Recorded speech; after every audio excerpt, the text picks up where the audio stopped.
Okay, so I took a few minutes and I drew out the circuit for the two output tubes because I was a little confused by some of these wires. So here's my diagram. We don't have to study this in detail at all. Right away, a couple things show up right away. The output transformer. One tube's plate is connected to one side, the other plate is connected to the other side, and the center tap is heading to the high voltage supply. That's a classic push-pull arrangement. The grid here is fed with a green wire, and the grid up here is fed with an orange wire. There's no connection between them. Almost certainly one of these is receiving the inverted signal as part of the push-pull arrangement. So there's a tube in here that's creating a different tube that's creating the inverted signal that's needed for the push-pull system to work. The wires that appear to be paralleling these tubes, one of them goes from pin 1 right up to pin 1. Well, pin 1 is hooked up to nothing in this tube. Pin 1 is a free pin. It doesn't do anything in the vacuum tube. So it's just a nice point to solder to. And what do they have soldered to it? Ground to the chassis. And these large 470K resistors that come over to the grid. Now it's a typical grid resistor arrangement here. Quite typical. And another jumper that was going between the tubes is right here, from pin 4 to pin 4. That's the screen, and the screen is just supplied a DC voltage to work from, and so they can be supplied from the same place like that. The rest of them were heaters and things like that that are also very common between the tubes, so you can see jumpers going. So this is just a push-pull arrangement, as I originally suspected. And of course, I really can't imagine you can put these tubes in parallel, and I suppose you can, but lots of reasons not to. And then coming off the cathode, see, the cathodes are parallel, but that doesn't matter. They share a common cathode resistor. I didn't draw it in here, but it's bypassed with a capacitor. And I know for sure that this big white resistor now, way down here, is definitely the cathode resistor. I checked the continuity from here back to the cathode, and it's, even though I can't see all the wire because it disappears behind the board, it's quite clear that's what it is. So what's wrong with this? Well, I don't see that anything's wrong with it offhand. I'm going to turn it on again. I'm going to check once more. I'm going to check the grid bias here. And because the last reading I got was ridiculous, 26 volts or something like that. The last thing I found in my last test series was when I put the supply up to full voltage, full line voltage. This thing kind of gets going a little too much, in my view. The B plus is too high. You know, too high in my opinion, a little bit too high. Why everything is so hot, it's still not clear to me. And not everything is so hot. There's the output tubes are steaming hot. The tubes themselves, output tubes do get hot. That's a normal thing. Are these getting too hot? I'm still not sure. I was trying to read some references on what to expect, and you can expect them to get very, very hot. What was I reading? I was reading, I can't remember now, 140C or something? I can't remember what I read. We'll repeat all this stuff again, because I'm not really finding anything that's wrong. Now, I did find one capacitor up here which had voltage on both sides, which is, you know, could be fine, but that can also indicate that the capacitor is leaky. I think it was this one up here. It's still got voltage on it. Not much holding it up, eh? Look at it go.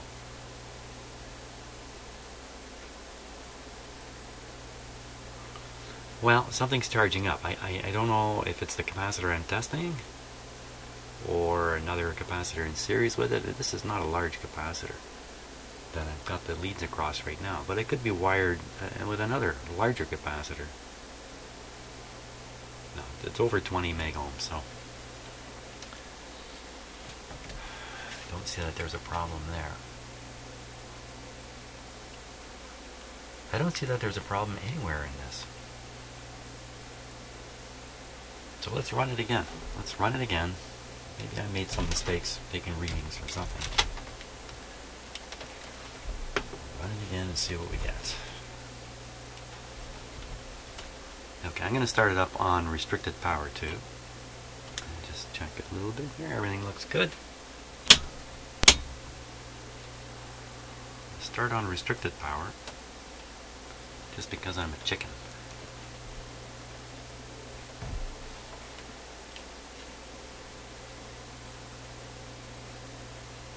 Oh, one more test I wanted to do here. And make sure that the other side of this cathode resistor goes to ground. There you are. Put this on. Put on 1000 volt DC scale.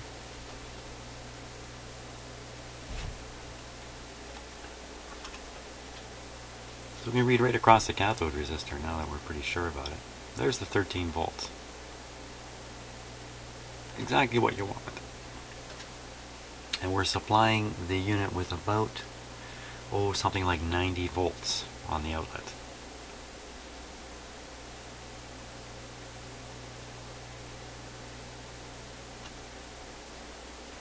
Okay, the B plus voltages are 370, 310, 230.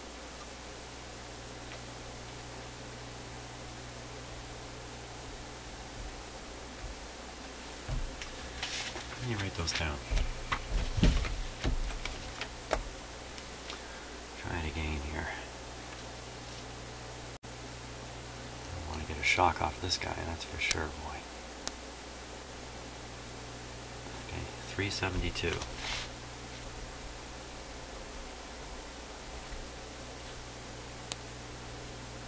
316.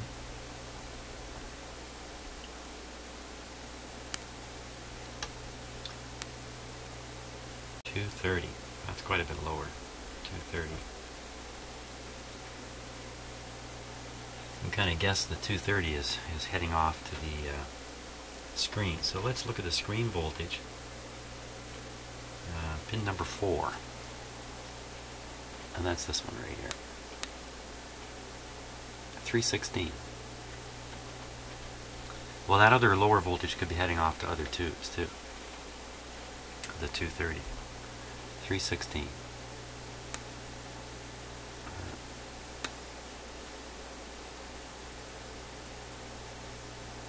Wait a minute. Okay, so the supply is coming from here. 315 volts. Should see 315 there. Should see 315 here. And then on the other side of this resistor, it's dropped to 228 for that tube, for the screen of that tube. That'd be my guess. Through this 47K resistor right here. Okay, the cathode is still running at 13 volts, close to 14.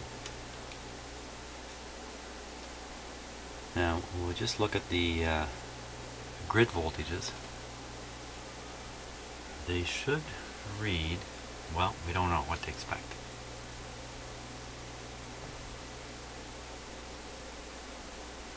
Well, they should read 0, really. Let's see. 0 relative to ground. Here's one. Read 0. And here's the other one that's going to read 0 also. Relative to ground. And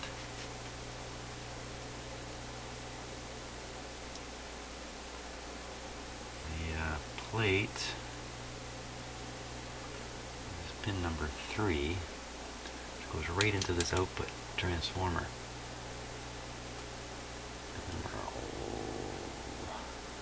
1, 2, 3, 360. And this one will probably also be 362, 361. I would say this thing is running along just fine right now. That it's doing a nice job. Let's listen to it for a sec. Hear what it sounds like.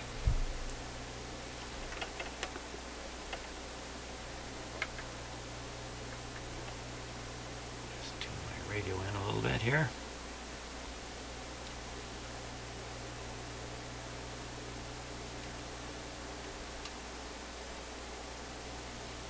Oh, we're not going to hear anything because I took away the clip lead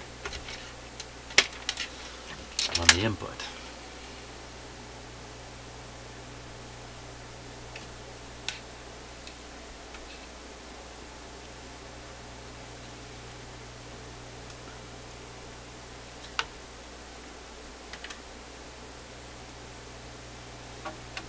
All of those things can influence how a teacher responds to a student's clothing.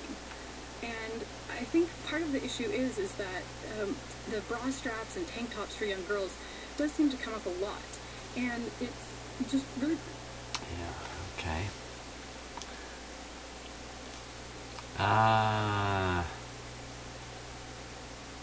I would say that this thing can operate like this pretty indefinitely. But you need to put a light bulb in series with it to get this kind of effect. Now, where did my thermometer go here? We'll start a few temperature checks. First on the big old resistor down here. It's at 45. It makes it pretty hot already. Yeah, I can feel 45 in there. And the other thing that was concerning was the output to temperatures.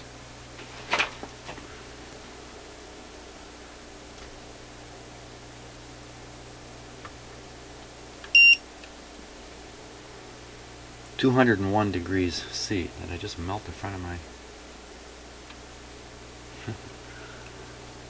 That's one of them. Here's the other one. 95. Whoa, wait a minute. Whoa, whoa, whoa, whoa, whoa. Wait a minute. Wait a minute. 93. 93. Yep. Okay, they're both reading exactly the same temperature. 93 C, just below the boiling point of water. See, now there's a pretty hefty current being pulled by this now.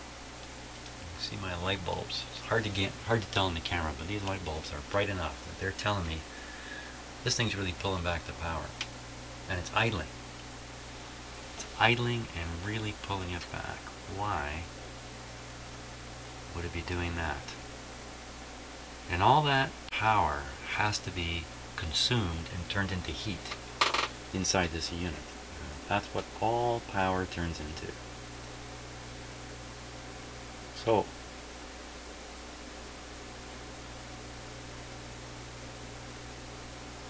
why?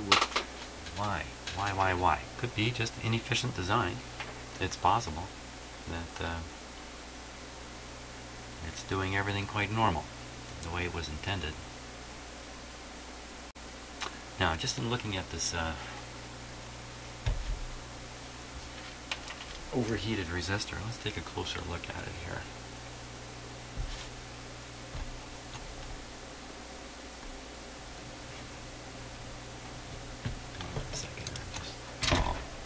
I'm all confused. Okay, so there's the resistor, and you can see the bypass capacitor right across it there. And I showed you the really quite charred look of the board. A piece of wood. Holy smokes. What I didn't notice until just recently was, look at the brown smoke haze that's on the chassis there, heading towards the hole that goes up into the transformer. I think this thing has the potential to catch fire under the right circumstances. So for sure that resistor has to be lifted off that board and put, it should be just out in space here. It shouldn't be right up against the board. I'm really very surprised about that. Nothing else appears to be cooking. I like that. The 250 ohm resistor. I don't think I have a 250, and I don't think there's any reason to think there's something wrong with that. Current resistor, the existing resistor rather, I just need to lift it up off that board, get it out into space more. Okay, let's see where we are with the temperatures now.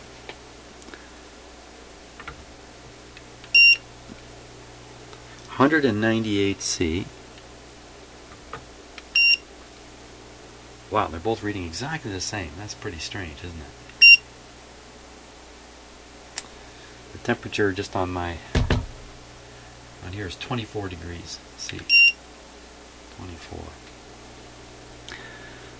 Now, let me just try a little bit of a different spot on the tube here. Oh, it did melt my... It's melting the... It is melting the front. I stuck it to the tube there.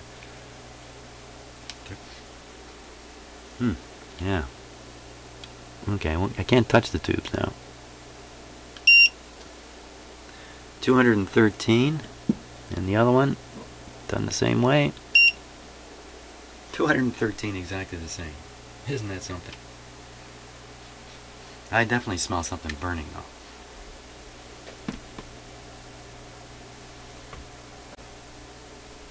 Oh, you know what I'm smelling? I'm smelling the remnant of the plastic that came off my thermometer onto the tube. I think because I don't smell anything coming out of here.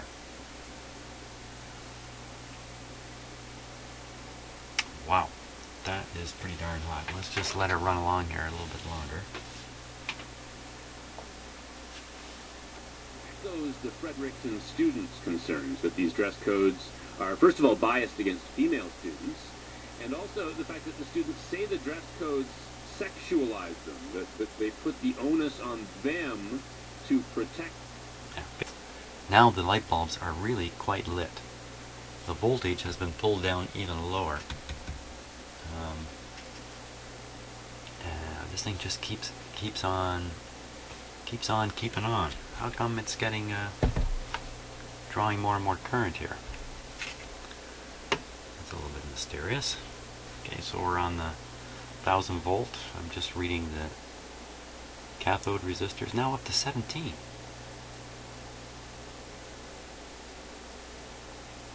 This means the tube current has gone up. So let's read the output voltage, or the B plus here was 340 was 372. 287 was 316. 213. So the B plus is going down because the overall supply voltage to the unit is going down because it's drawing more and more current.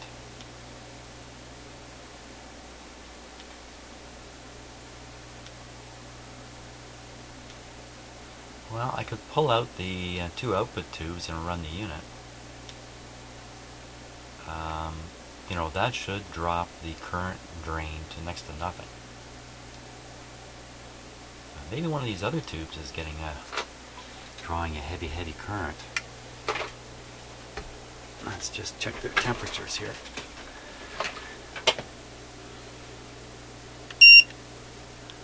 .40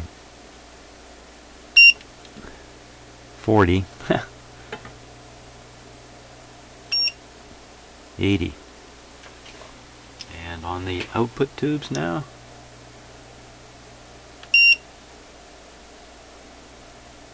$113.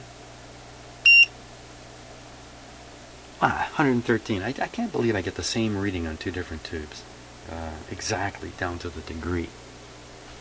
It just doesn't seem possible, especially the way I'm doing this. Twice on the same tube, really? I keep getting 26 right now. 232,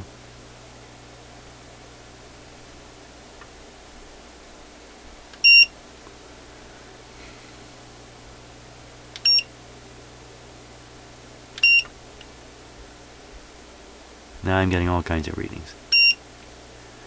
101. I guess that's more like it. All kinds of. Maybe I'm clicking this thing. Oh, look, I click it too fast. That time it changed, but first time it didn't even change. So that's what I'm doing. I gotta hold it a little longer.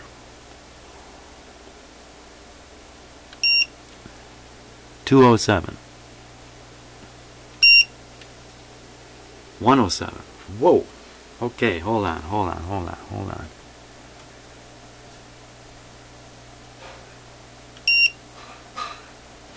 244. 108.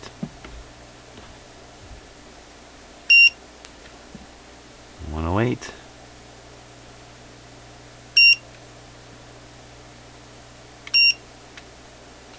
203.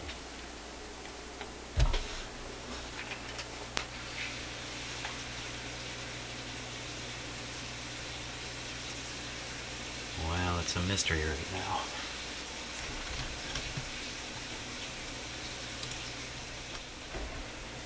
Okay, so I've gotten a little interested in the 6SN7, which is probably the tube that's inverting the signal for the push-pull to work.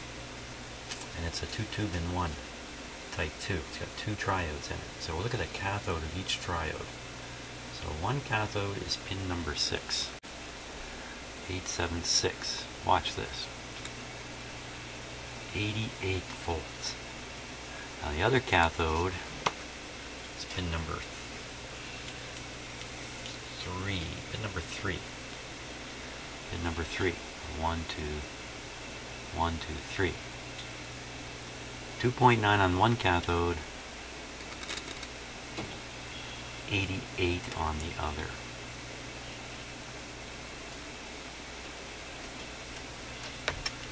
That's pretty bizarre, I think. Let's see, 6SN7, typical grid voltages are -8 at 250 volts of B+. And what is the B+ on here? The B+ on here, that's 2 and 5. 2 and 5, they're hooked to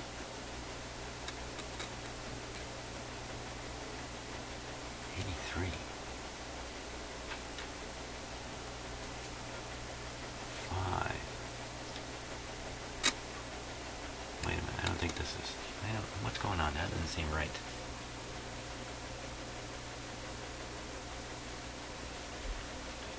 The plates are 5 and 2. Did I say 3 before? 2. 1, 2. 80. And why is pin 2 shorted to pin 4 in this? Pin 2 connected directly to pin 4.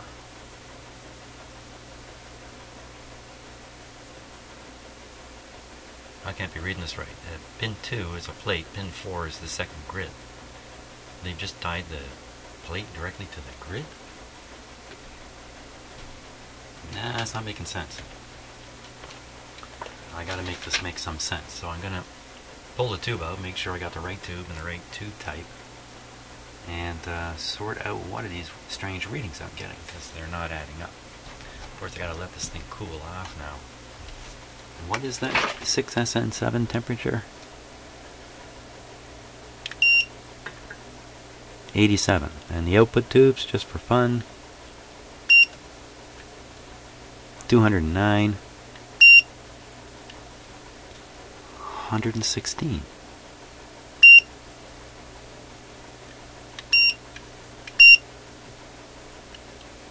117. 222. Whoa, whoa, whoa, whoa. Whoa, there's quite a difference there. Now, that could be because when this thing is picking up the infrared, it could be seeing the heater in one of those two tubes.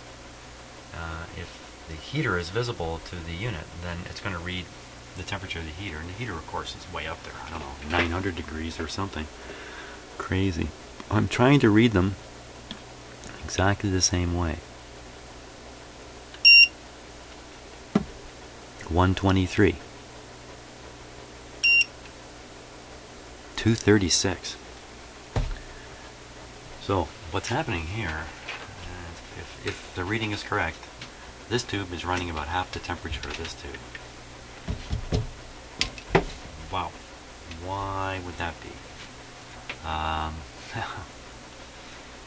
One possibility is one tube is below the other right now, and they're arranged vertically, so the heat from the hot air, rather, from the lower tube is flowing up around the upper tube. So it could be some mutual heating. You know what? I'm going to set this thing properly on my bench, and shut it off right now. So the tubes are vertical.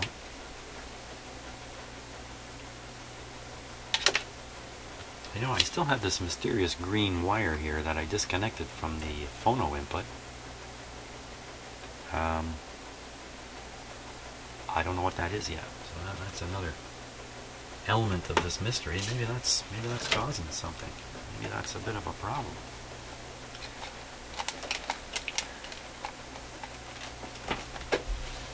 I really don't understand why it was connected to the input in the first place.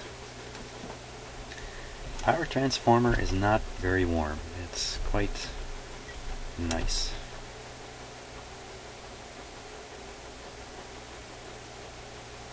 I'm now using high-tech techniques for temperature measurement here. There's no question this tube is hotter. No question. Even now, but it's just sitting here. And there's no elements on because I've turned the power off. 84. 134. That guy right there. Could be maybe a defect in the tube.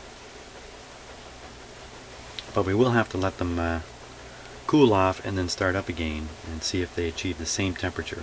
Maybe just because I had them tipped up, the hot air from the ones heating up the other, as I already said. Okay, let's give it. Won't take long to cool down in here.